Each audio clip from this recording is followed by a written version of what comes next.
Welcome back to the Social Justice Politicast for Monday, August 24th. I'm your host, Gabriel, and today we're going to be talking about housing and homelessness because on Tuesday, August 25th, we've got local government meetings starting with the County Board of Supervisors at 9:30 a.m. and then followed by the City Council meeting at 2 p.m.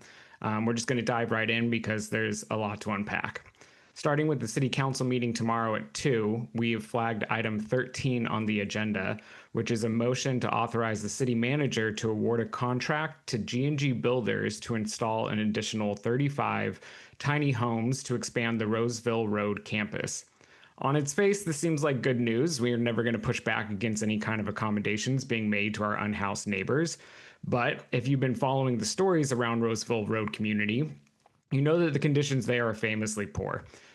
Guests of Roseville Road described the experience of staying there as being similar to a jail. So item 13 on the city council agenda invites a deeper discussion. Not that the tiny homes aren't needed, they definitely are, but while we're at it, are there other accommodations that could be made for existing guests to make sure that we're serving them in the best way possible? The city is banking on tiny homes as the future of homeless response, but experts like Todd Ferry from Portland State University, who authored a 2022 survey on the nation's longest running tiny home villages, warned in a Sac article last year that if these could become cheap places to put people that can be hosed down, and stated that the strongest outcomes come from those built on resident input and shared governance. We need to be asking, where is the accountability for the current conditions? So we are recommending that folks go to that meeting at 2 p.m. and attend and advocate on behalf of our unhoused neighbors.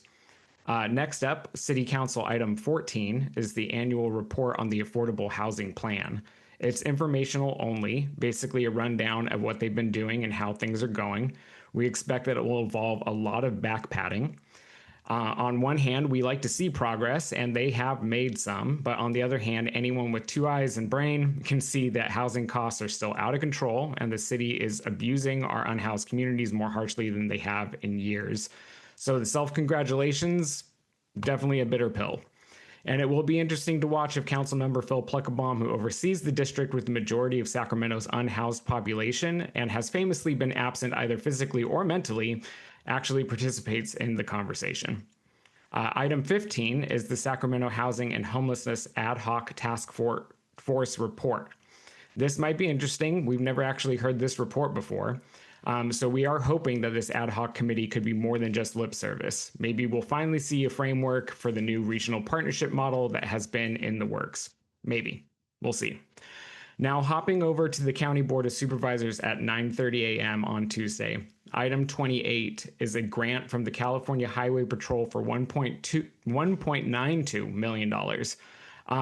This has really nothing to do with the county, but here's the irony. We passed legislation decriminalizing cannabis, helping people incarcerated for possession, and yet we still give 20% of the tax money from legal cannabis straight to law enforcement. We talked about this a couple of weeks ago as well. As if taking weed off of the list of things to care about isn't already a huge gift, it's just the system finding new ways to fund itself.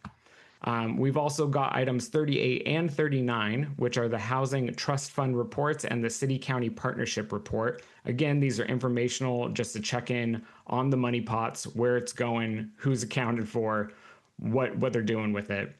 But item 43 is the big one. It's the impact and outcomes of county homeless service programs. This is a comprehensive overview. It's based on data from the Homeless Management Information System, HMIS. Anyone who works in homeless services will tell you that HMIS is not always reliable, but this report represents an opportunity to look at the work being done and imagine what we could achieve if we funded these departments at a scale that actually matched the severity of this crisis. Remember, we're talking about people whose trauma is often compounded by all of these policies and that are meant to help them, right? Meant to help them. So if nothing else, we should be pushing for better data collection and more transparent reporting. We'll be watching both these meetings closely. We hope that you're able to check in, make public comment if you're able, or submit e-comment. You'll find information on how to do so in our local government guide linked in our bio. Check back later this week or next week, and we'll provide a breakdown of everything that happened. Links to the agendas will be in the show notes. Stay engaged and critical. And remember that our unhoused neighbors deserve more than just data points. They do deserve dignity and safety. Until next week.